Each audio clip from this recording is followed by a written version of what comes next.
Welcome back, Mr. Goodberry. The First Star Logistics studio is fully equipped and ready to record.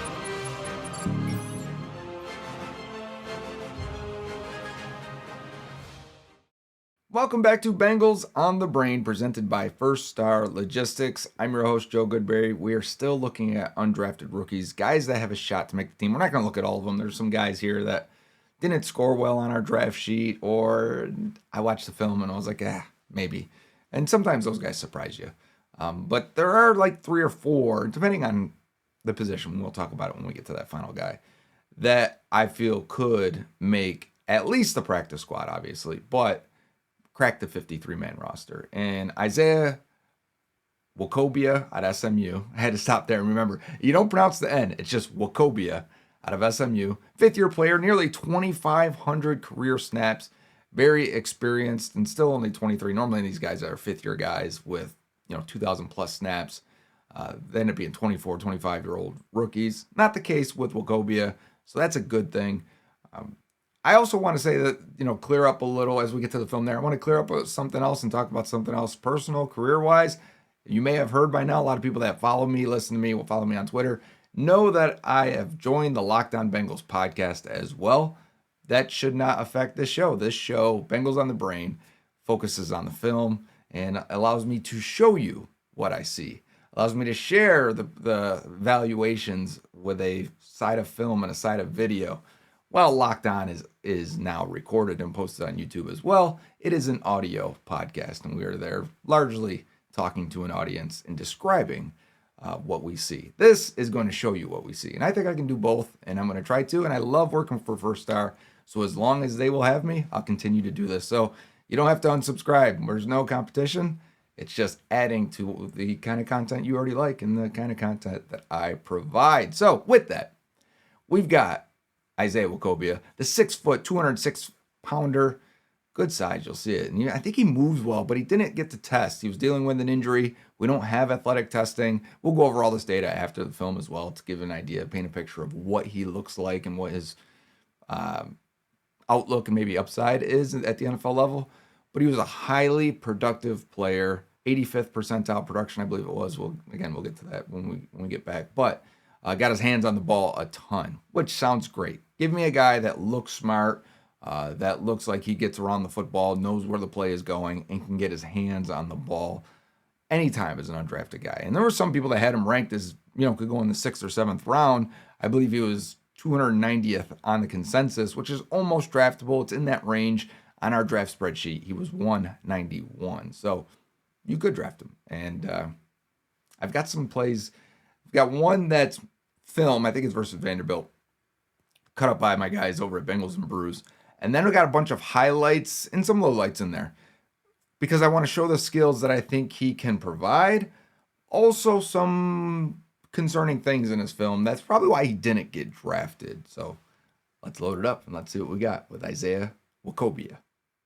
Okay, diving in here, Isaiah Nwokobia down there obviously has a circle on him, but he's covering in the slot here. It looks like that looked to me like a running back that came out or a tight end into the slot.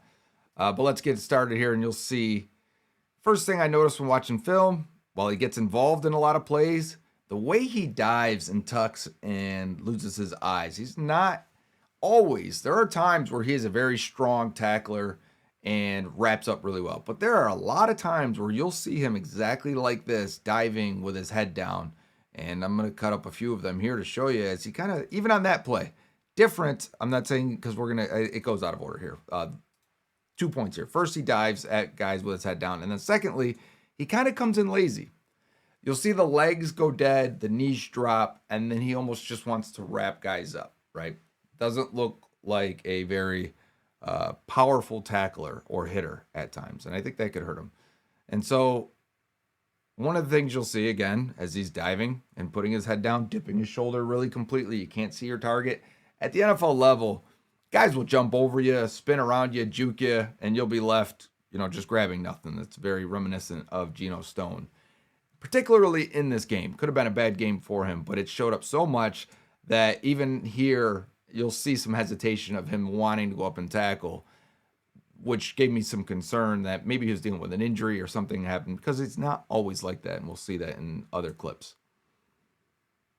And see, kind of soft to the tackle point again, right? Again, here, this passes over the middle. Like, I want you flying in. If you're a special athlete on an SMU defense against Wake Forest, and I want you to come in and hit hard and look like the best player on the entire field, that requires some intensity and speed, something that he doesn't really look like he's playing with in this game.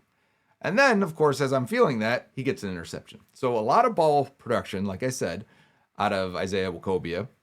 And here's the other side of this, the TV angle of it all, to show you how impressive it was from the free safety position, which is also nice to know that he can play that. Because a lot of college safeties don't actually get the opportunity to play safety. And there he is as the number 23 there, the guy in the middle of the field. And you can see his eyes right away. Actually, I want to go back real quick because that's part of the point I wanted to make here. I believe it's right there. Yes, right when I paused it.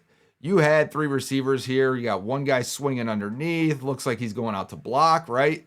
They're really trying to get everyone to overcommit to this side. And what they're really running is just what's it called? Where the tight end bends it back inside like this. It's not exactly a seam route, although he will end up, maybe it is. Maybe, because this angle's throwing me off. There is the hash marks right there, but they're a little bit wider in college football. Anyway, you see Nwokobia get his eyes on it right away, and he can kind of see what's happening. He's not going to overcommit and run down here and get himself out of the play. He's going to see it, flip his hips, stay in position, and cover number 7 coming down the middle of the field. See him stop there, get to it. And as this ball that's not an easy catch. When a receiver gets his hand up, try and do this with your buddies next time you're out playing catch. Have someone just wave their hand in the path the ball is coming and see what it does and how it affects you and how it makes your eyes go wide, makes your hands go wide because you're expecting it to be deflected.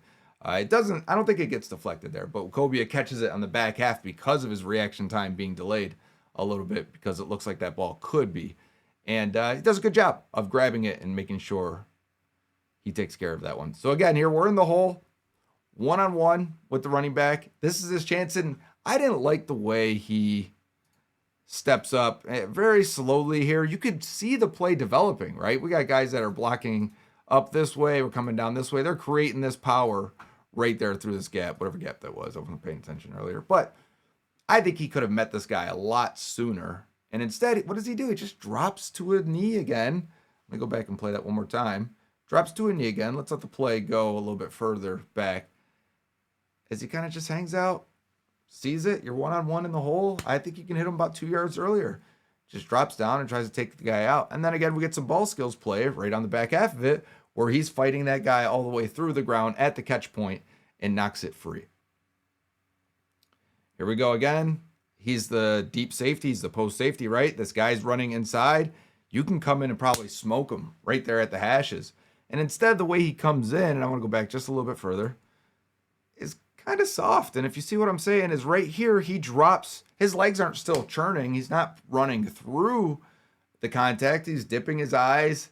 He's dropping his own body weight instead of putting it through the ball carrier. He's dropping himself here. It's going to lead to a lot of missed tackles, especially at the NFL level, especially with bigger guys and faster guys. You got to keep your eyes on them. You got to run through them.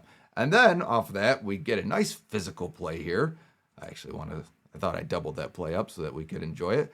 Nice physical screen here for Nwokobia to fight through two guys right there. Fights through him, stays outside. That's his leverage to stay towards the boundary. And then as the receiver goes back in, he breaks off the guy. Nice wrap-up tackle. It's a really good play. And to end this game, he recovers a fumble. So he gets his hand on 2 balls, 1 interception. This ball is kind of on his way to being fumbled already, but the linebacker comes, knocks it out, and Nwokobia is coming down, sees it. Some guys are a magnet for the ball. Nwokobia seems like he is, and in this game is a great example of it because he gets his hands on the ball 3 times, 2 in pass defense, 1 deflection, 1 interception. Oh, this is the last play. That's right. Because even after all that, this is a very passive play where he is the only guy to the outside. It's his job to defend and make sure nobody gets outside of him, okay? So he's playing it cool, maybe a little bit too conservatively for my liking.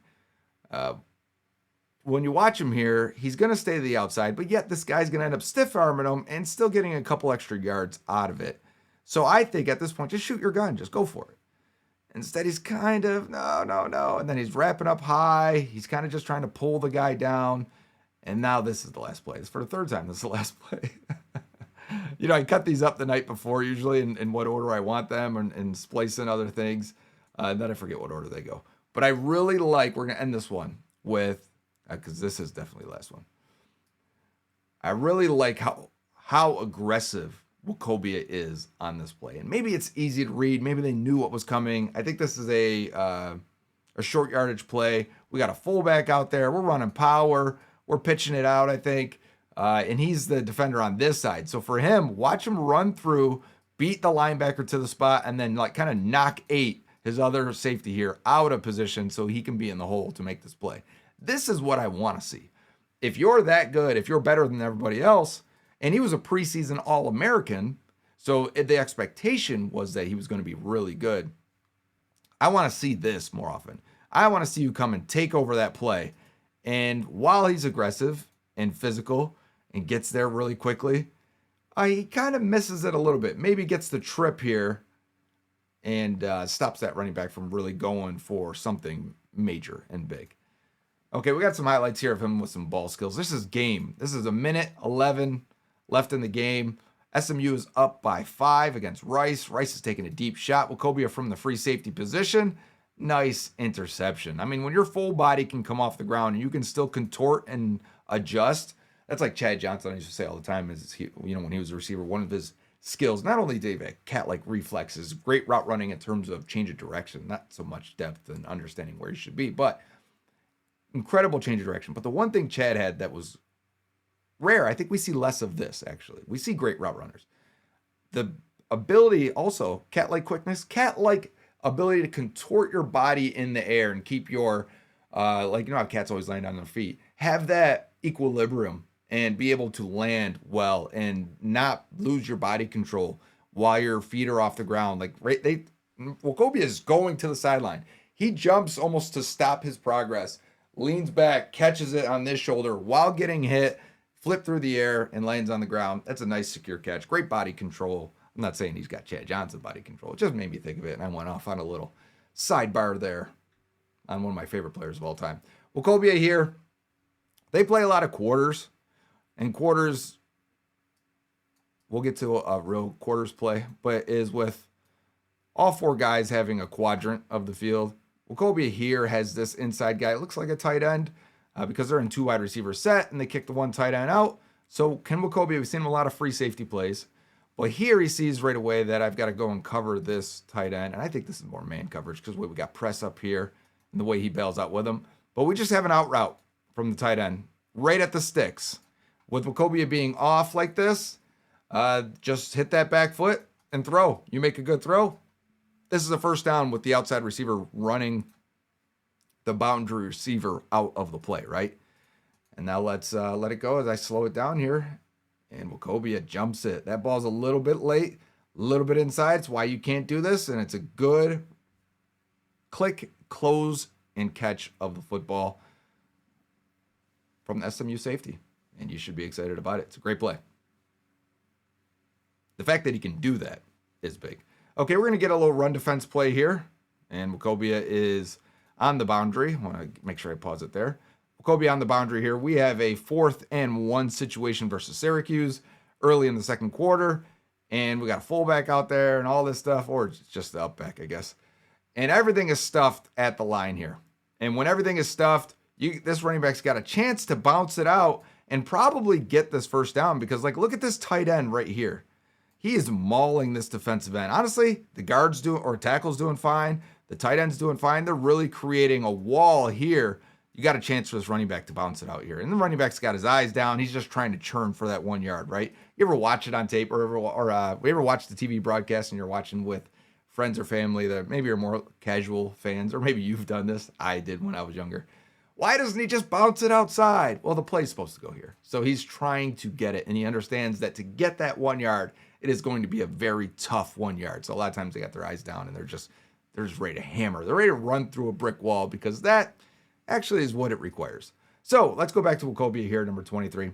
As he sees this opportunity here, he's got to be the outside guy to make sure nothing gets to the outside. At some point, you got it. And when I say fire your gun, it's like, all right, I'm aimed. I see what's happening here.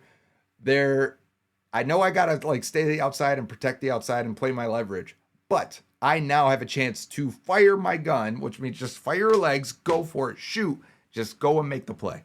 And Nwokobia here realizes it and goes for it. And what a nice form tackle. This guy gets maybe one step to the outside, and Nwokobia is just smacking him right in the hip. So as we started with some of the soft tackles, there were a lot of plays like this, which made me wonder if he was just injured in that Wake Forest game or something was going on. He was just being a little hesitant, but it did show up in other times as well. When you get this and he's confident and he's firing fast and knows what to expect, Nwokobia looks like a much different player. And to me, that's a big play right there. And I wanted to see that in the evaluation. So I'm glad that was in the cut up of his highlights here. Here's another one where we have Nwokobia coming down from this safety position as this guy rotates to the deep safety. Nwokobia comes down.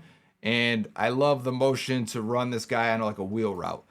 The Bengals do that with T. Higgins, right? It's a great way to get separation right at the line of scrimmage when the guy is right at the snap. When the guy is in motion and full up to speed, you can get a nice slot fade out of it. But what they're really running is he's going to run a pick, and this guy's going to run the slant, I believe. If I remember correctly, if this is the right place. Let's see. Yes. And bobble by the receiver, but a good transition and a good flip between the corner and safety here as they realize what's happening. Corner tries to get down, can't get to it. So now Nwokobia goes, okay, I don't have that. It's not going to be a wheel or slot fade. I need to, again, fire my gun and come down and make a tackle and make a hit and make sure I dislodge that ball as that receiver's still bobbling it. I need to finish this play with an opportunity. And he does. Good solid contact on this one. You can see the receiver, his neck snap, his hands, kind of freeze up. All right, again, in the slot. So again, we've gotten a lot of free safety snaps for him. We're getting a lot of slot snaps for him as well. But man, he was not covering man-to-man. Very similar to before. This looks like man-to-man. You bring a safety down into the slot guy that motioned out there. I would assume it's man-to-man as well. And the first read, first drop back, you get to that back foot. This guy's dropping back this way.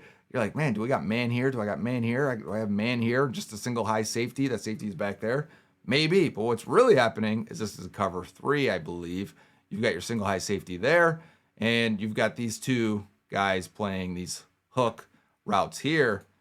But Nwokobia is reading the eyes of the quarterback. And he sees you're hitting this drop.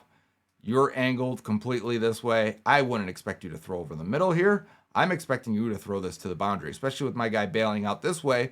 The Bengals run this a ton, where the outside receiver is just going to hook up or curl up, anything, stop route, bet right there, and come back towards the ball. And with the receiver bailing out, it's a nice, easy pitch and catch. But Nwokobia sees it and starts gaining depth and getting closer and closer to that path where he can intercept this ball. So he was right here. He kind of sidesteps and then gets right into the path of the ball. He doesn't end up picking this off, though. But still, very nice play. Good read, good reaction by the safety. He's going to be the safety on this side again. Good communication with the linebacker here. I'm going to slow it down to show you because somebody has to protect the inside here. But at the same time, with the running back flaring out the way he is, you see the running back right here coming out. This is the running back right there. Someone has to protect that. And if he's in man-to-man, someone's got to come down and cover him man-to-man. But they're not. I believe it's a zone coverage for this guy and this guy. And with normally having a linebacker in the middle of the field to play zone coverage, he's telling the linebacker to go take the running back, which leaves, and we press play here, and I'll show you. Oh, excuse me. That's not what I wanted. Here we go. Which leaves the slant right here. Nwokobia is like, oh, we don't have that guy in zone coverage in the middle of the field anymore because the linebacker went and took the running back. So he had to drop down and replace basically this linebacker over the middle of the field. And he does at the catch point there. Makes it a hard catch. Forced incompletion. See what I'm saying there? How he was like, okay, you got him. I'm going to jump inside. It all happens very quickly. I wasn't as fluid with it as I should have been. He's at the deep free safety spot. We got a halfback option to the tight end. And Nwokobia undercuts it at the catch point and almost has an interception on the sideline versus Sam Roush, this tight end out of Stanford. See it right here again, how he undercuts it. Good ball skills again. He doesn't catch that. Can you have good ball skills without having good hands? You can. I'm not saying he has bad hands, but it is interesting. This is great hands and ball skills. This is Calvin Johnson. This is AJ Green, Hail Mary type stuff. We got two, looks like post routes in the middle of the field, which is weird. But at the same time, Nwokobia comes from the backside, covering that backside's post, and high points it while getting hit in the air. Again, another interception while he's being hit at the catch point and in the air. And it does not affect him. Here he comes from the other side there. Watch this thing. Look at that. That is beautiful. And there's some good receivers there at Louisville trying to get that. Yeah, it's a great catch. It's a great interception. Big time play. All right, here comes Nwokobia again, coming down to defend the run. I wanted to get this one in there. Again, this is kind of a mix of I thought he could maybe run this alley. When I talk about the alley, this is the alley. You run that thing down, and you just smack this running back. The ball. Running back doesn't even have the ball yet. And he's looking that way, so he's not sure. So I don't want to be too critical because he's not sure if the running back has it yet. We run a lot of option stuff in college. You could end up with a quarterback keeper, but the DN's there for a reason. It is an option. So he pitches it out. And right here, he kind of slows down. He doesn't know his guy on the outside has defeated his block, or else fly in there. You've got help from here. You got help from here. You're going to have help from here. Go ahead. Full speed ahead. Let's hit this guy, right? Let's not let him get, it's 3rd and 12, so he's being safe about it. But let's not let him get 4 yards when you could have probably got him at the line of scrimmage. But again, it doesn't matter because it's 3rd and 12. He's going to get a nice, easy interception here. There's 4 guys around there. Don't know why. Don't know what happened. Takes a hit from the receiver coming back for Stanford. But just showing you the Stanford game, this one, he had a lot of nice plays. This is the best play, though. This is the best play of the entire film review today, as he has a diving interception in a 3-point game right before the half. Here's Nwokobia, the right side safety. There's a lot to break down on this. This is quarters coverage, by the way. So he's got this, he's got this, he's got this, he's got this, okay? And the thing about quarters, and we've discussed this before, but if you're new, if you're interested, the thing about quarters is it's kind of like a man zone. You have your quadrant, but you also have to cover guys, because once they get past this wall you've kind of built up here, once any receiver goes past it, like this guy does, Nwokobia has to cover him. And this guy is going to be covered by the corner. Had this running back or had this tight end drag this way, Nwokobia wouldn't take him. And he'd say, okay, the guys underneath have him. The linebackers underneath have that guy. So it's really about understanding your role in this defense. And it looks like Boston College knows what they're going to play here by the way they're releasing these guys and saying, okay, you have inside leverage. Like Nwokobia just a second ago was standing here, right? He's already flipped. So if I would have paused it maybe a split second earlier, he's saying, if you're here and this guy's breaking this way because we're running an out route here, the biggest gap on this defense is going to be about this area of the field, right? So let's run our route with this tight end right to it. And if you're on time, if you have a good throw, if this guy doesn't react very fast, if Nwokobia doesn't react and move fluidly, this could be an easy touchdown. Instead, Nwokobia undercuts it. He knows that it's very unlikely he's going to be able to, if this is back corner, if this is to the sideline, very unlikely he's going to be able to get to it. But his best shot is to try and undercut this ball if he can, right? If this ball is thrown all the way to the back corner and this tight end can get back there and get it, Nwokobia's got no shot. But they're going for the front pylon. So his job is like, okay, can I undercut this thing and make a play? It's really the only play he can make. And he does a really good job here. And sometimes you got to make a catch off your feet again and make a dive and grab. And Nwokobia did there. Really like this film for him. So hopefully with that film, you can see some of his strengths, some of his weaknesses that Isaiah Nwokobia provides, and probably where he still needs to progress. I think at the very least, you're looking at a special teamer that could probably stick on the roster for a long time. You don't have to be the fastest guy. We have undrafted guys or lesser than athletes all the time become special team standouts and have a whole career if that's what he wants. And I say this about a lot of undrafted guys, like the Joe Bachis of the world. If that's what you want, You have all the talent to be that if you embrace the special teams and play that role for a long time. That last safety, the last couple linebackers, you have to be willing to do that or else you won't make the team. Not only do you have to play the position, but you could be really good at special teams. You'll play for a long time. But I said I wanted to go over the data points on Nwokobia. He was an 85th percentile production guy, which is fantastic. He was targeted 139 times in his career, gave up 93 catches for 1,000 yards. Like I said, 5 years. Right? I don't think he played all 5 years, but 2,500 snaps. So it gives you an idea of why those numbers are higher. 6 touchdowns allowed in his career, 11 interceptions. That's a great ratio for touchdowns to interceptions.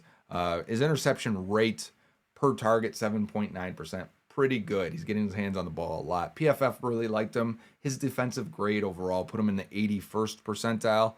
His coverage grade put him in the 72nd percentile. His run defense grade. So again, that's why I wanted to show that Wake Forest game, because it wasn't always the norm with him.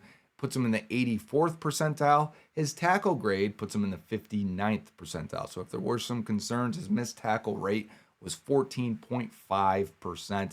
That is decently high. The missed tackle rate puts him in the 46th percentile. So I do see why, because he's dropping his eyes, he's lunging, and then when he doesn't, he's kind of catching to tackle, and that's not where you want to be. So Nwokobia's got something to clean up there if he can.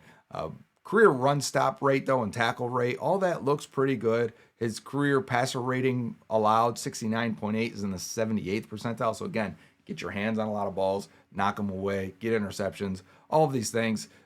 10 career forced incompletions, which is like batting away and things like that. I want to get over to his penalties as well. In his career, 2 penalties. That's in 1 every 1,200 snaps, 1,243 to be exact. That's in the 90th percentile. He was not penalized a lot. So you have a pretty clean player with clear flaws that I think you could work on. They're flaws that scare me in terms of being a future starter in the league, but on special teams, he should kill it. Plus, if you look at the Bengals' safety depth and their depth chart at that position, I don't feel great about it. I don't know if you know this, but like Russ Yeast is on the roster at safety. He played like 900 snaps for the Rams 3 years ago. He can play special teams. He can play. Is he the 4th guy? He's probably the most experienced player on the roster that you don't even know who he is, because I barely know who he is. I had to go back and look at some of the Rams film to even get an idea who Russ Yeast was. But those are the guys you're competing with. I really don't. PJ Jules being the 4th guy right now, like you could compete with PJ Jules. He made the roster as an undrafted guy. You could compete with him and displace him. Although Jules was very, very good on special teams. In fact, I said this when we ended the season. Jules, Shaka Hayward, Joe Giles Harris, there was a ton of guys. The Bengals had a really good special teams unit last year, and a lot of standout players on it. When you watch the film, they had about 4 or 5 guys consistently playing at a high level on special teams. This has turned into a 3rd segment special teams discussion. But I would like to, if you guys are interested, I would like to go watch some of the kickoffs and punt coverages and things like that to get an idea. If you want to know if these guys are actually good, I would like to pull up some clips of these guys on special teams and we can enjoy it together. If you're interested in watching Shaka Hayward defeat blocks. Remember Mama John Meta? He was a monster at running through blocks and stuff. That wasn't always the fastest guy. He couldn't change directions. But there are some of that with like PJ Jules and others where they're just really good. Cedric Johnson's pretty good at special teams as well. But let's see if Isaiah Nwokobia can be that guy. We've got 2 other undrafted guys I would like to get to. We're in the slower parts of the offseason. We got OTAs coming up. We're only going to get 1 day of the media being there, so we're not going to get a ton of clips to break down. If they are available to break down, I don't know if it's going to be worth a full episode because we're not going to, again, it's only going to be 1 day. If we had 2 or 3 days worth of it, I'd probably break down a lot of it here. So we'll have to see how much we get. Until then, I probably am planning on doing another undrafted film review on the next episode of Bengals on the Brain, presented by First Star Logistics. Until then, Hoo Day.